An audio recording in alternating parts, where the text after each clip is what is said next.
to another episode of RiskMathics TV. I am glad to present Fabio Mercurio, who is Global Head of Quantitative Analytics at Bloomberg. Welcome, Fabio. Thank you, Susana.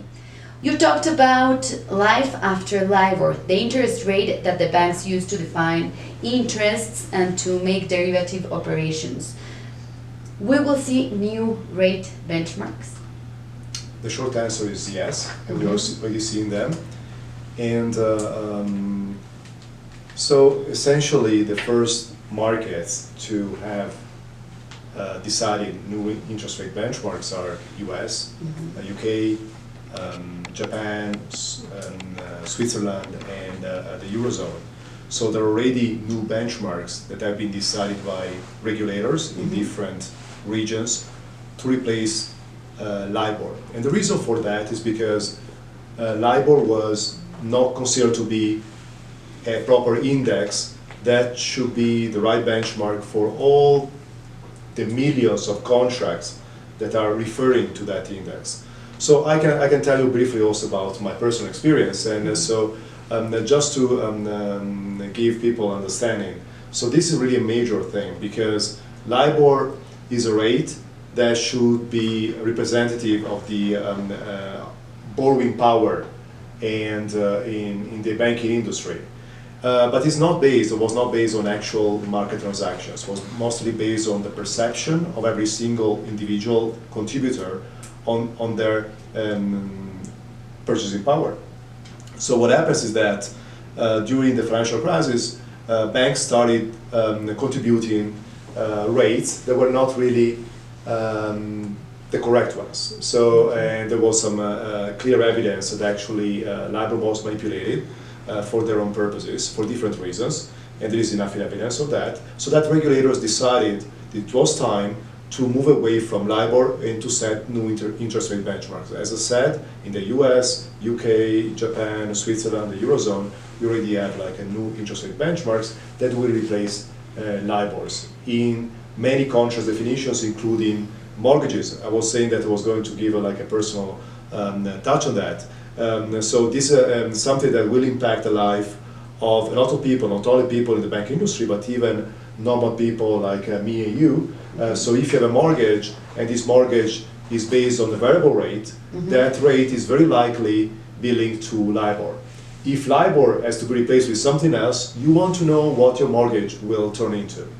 So this is a very major thing that has major impacts globally on the life of people. So I think regulators across the globe are taking the right steps to move away from an index that has good properties but was not reliable enough to be used in so many contracts for a standing amount of hundreds of trillions US dollars. So the market is really big. So we really need like a more reliable benchmark to support that market. So these countries that you are mentioning are already seeing benefits of replacing LIBOR?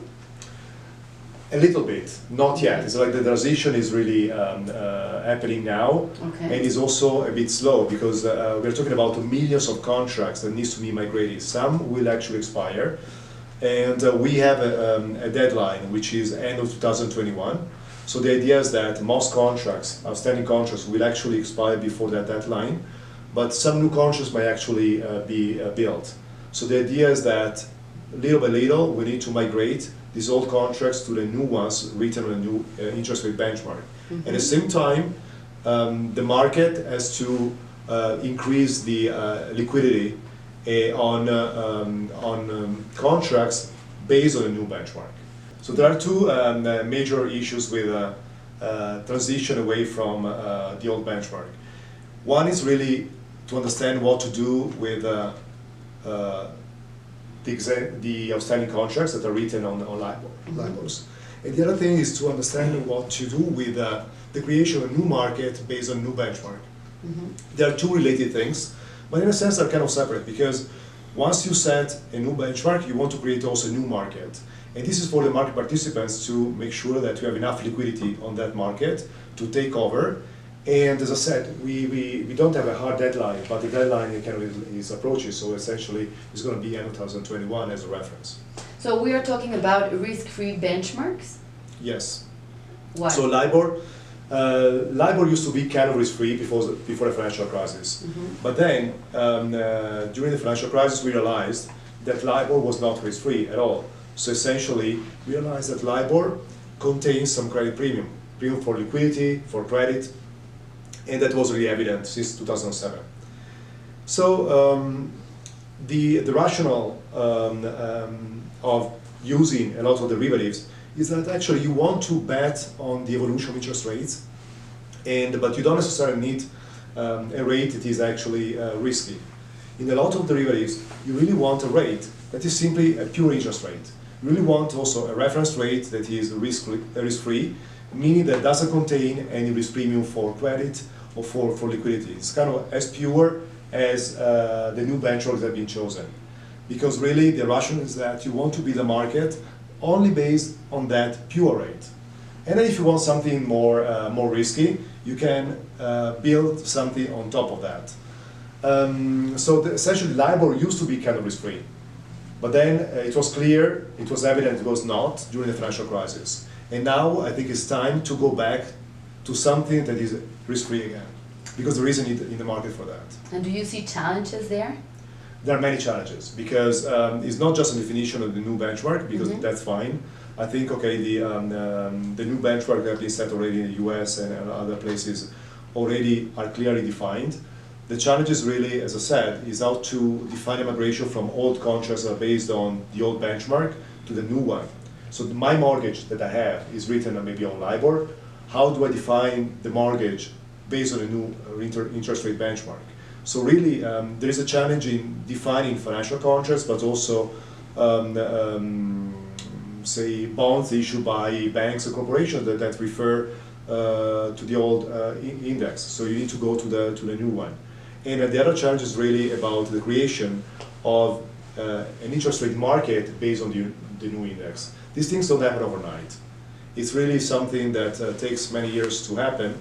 But again, so we, as I said, we also have a deadline. So hopefully regulators will help the industry to come up with solutions sooner than typically is done. Because again, we need to understand what to do as soon as LIBOR disappears, because LIBOR will disappear. Well, so finally, we could see a new interest rate in Latin America replacing LIBOR soon in the midterm.